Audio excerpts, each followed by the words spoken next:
नमस्कार दोस्तों, आप सभी लोगों का स्वागत है एक और नए वीडियो में। क्या 1 जनवरी 2026 से पहले रिटायर होने वाले केंद्रीय कर्मचारी को नहीं मिलेगा 8वां वेतन आयोग का लाभ? वित्त मंत्री ने दिया है जवाब। अब इस आर्टिकल को पूरा पढ़ेंगे। क्या 1 जनवरी 2026 से पहले रिटायर होने वाले केंद्र सरकार के पेंशन होल्डर्स 8वें वेतन आयोग के तहत मिलने वाले ज़्यादातर लाभों से वंचित हो जाएंगे? इसको लेकर केंद्रीय कर्मचारियों और पेंशन भोगियों की चिंता बढ़ गई है। ऐसा दावा किया जा रहा है कि केंद्र फाइनेंस बिल 2025 में संशोधन के जरिए पेंशन भोगियों के 2 ग्रुप में बांटने की कोशिश कर रहा है।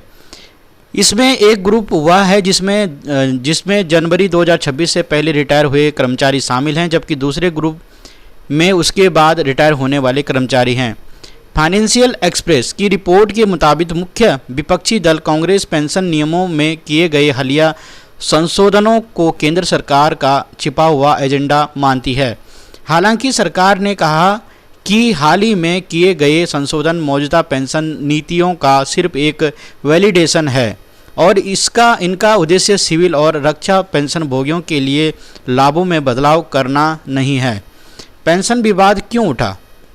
यह मुद्दा ऐसा समय पर उठा है जब वित्त विधेयक 2025 में केंद्रीय सिविल सेवा पेंशन नियमों में कुछ बदलाव किए गए हैं। इससे लेकर all India trade union Congress और कांग्रेस सांसद केसी वेणुगोपाल जैसे नेताओं ने आरोप लगाया कि सरकार 2026 से पहले रिटायर होने वाले पेंशन भोगियों को 8वें वेतन आयोग के लाभों से वंचित कर सकती है। रिपोर्ट के मुताबिक AITUC की आमंत्रित कौर ने इसे लाखों पेंशन भोगियों के साथ विश्वासघात बताया, जबकि वेणुगोपाल ने इसे सरकार का छिपा हुआ एजेंडा करार दिया। कुछ मीडिया रिपोर्ट्स में यह भी कहा गया कि 8वें वेतन आयोग से सरकार पर 1 लाख करोड़ रुपए से अधिक का वित्तीय बोझ पड़ सकता है, जिससे यह बदलाव जरूरी हो गया है। वित्त मंत्री ने क्या कहा इस बारे में?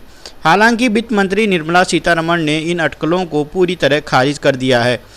निर्मला सीतारमण ने राज्यसभा में वित्त विधेयक 2025 और विनियोग संख्या 3 विधेयक 2025 पर चर्चा का जवाब देते हुए कहा कि पेंशन नियमों में हालिया संशोधन मौजूदा नीतियों का वैलिडेशन मात्र है और इससे सिविल या रक्षा पेंशन भोगियों को मिलने वाले लाभों में कोई बदलाव नहीं होगा।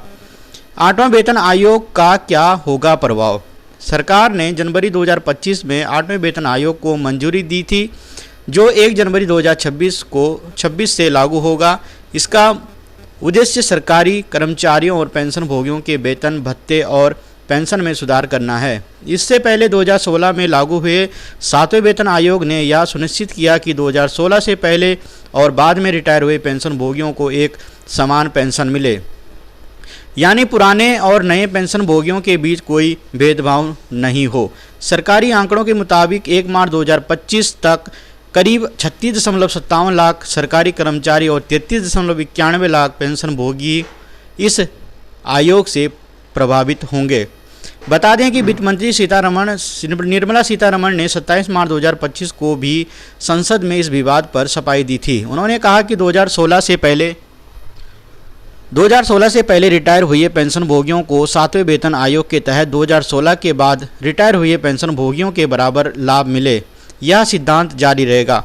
उन्होंने यह भी स्पष्ट किया कि वित्त विधेयक में किया गया बदलाव केवल प्रक्रियागत सुधार है।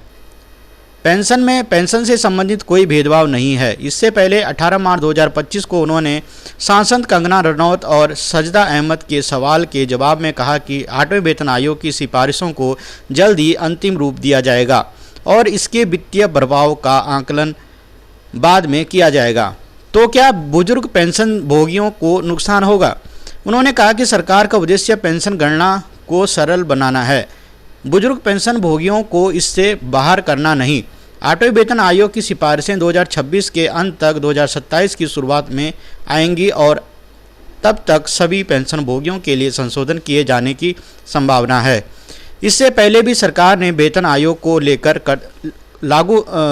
को लागू करते समय एक सवाल का एरियर दिया था, जिससे वित्तीय दबाव कम हो सकता है। उल्लेखनीय है कि अभी तक इस बात का कोई ठोस सबूत नहीं मिला कि बुजुर्ग पेंशन भोगियों को 8वें वेतन आयोग से बाहर रखा जाएगा।